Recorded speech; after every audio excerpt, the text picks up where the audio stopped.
Alpine va réfléchir à se séparer de Piastri dès la semaine prochaine. Bah, honnêtement, vu ce qui s'est passé, oui, pourquoi pas. C'est Safnauer qui a dit ça, il est avec nous ce week-end pour faire du travail sur le simulateur, il continuera ce week-end.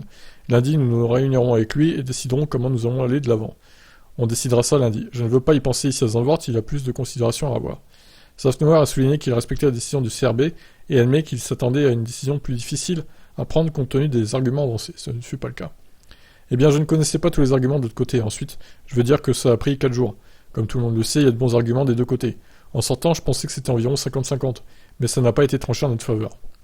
Safnauer avait confié le week-end dernier que Piastri avait été informé de l'annonce alors qu'il travaillait dans le simulateur de l'équipe.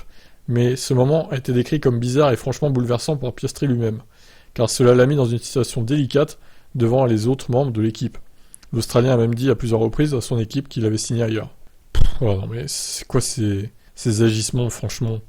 Eh bien, à ce moment-là, nous avons eu des discussions avec Oscar. Nous avions l'impression que les accords contractuels que nous avions avec Oscar étaient valides, que nous n'avions pas besoin du CRB. C'est donc la raison. Ce que je peux dire et réitérer, ce que j'ai dit auparavant, Oscar était dans le simulateur. Quand il a terminé sa session de simulation, je suis allé lui annoncer la décision et le féliciter. Il a souri et il a dit merci. Oui, mais lui a expliqué derrière que c'était une façade pour pas mettre dans l'embarras les autres membres de l'équipe et pas les décevoir, quoi. Mais au fond de lui, il savait très bien qu'il n'allait pas rouler pour Alpine, quoi. C'est grotesque comme situation. Y avait-il un groupe de personnes là-bas comme il le dit? Je peux vous dire que non. C'était moi le technicien du simulateur qui se trouvait dans la même pièce.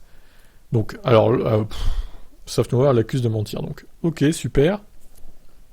Mais si vous avez déjà vu un simulateur, c'est une assez grande salle. Aussi grande qu'ici, la salle de conférence de presse de Zandvoort. Nous étions 3 dans cette pièce. Ce n'était donc pas un groupe de personnes. Ce n'était pas bizarre, il a souri et il a dit merci. Donc voilà, on a une version de Piastri et l'autre Safnauer qui dit l'inverse. Donc encore une fois, sur un des deux, il y en a un qui ment. C'est comme Seidel Ricardo, il y en a un des deux qui ment, donc on ne sait pas à qui croire au final. Ils sont insupportables. Il n'y en a pas un qui veut lâcher et ça invente des histoires au final, quoi. Bon bref, je vous laisse commenter qui ment, encore une fois, de Safnauer, pardon, ou de Piastri. Je vous laisse commenter, ciao.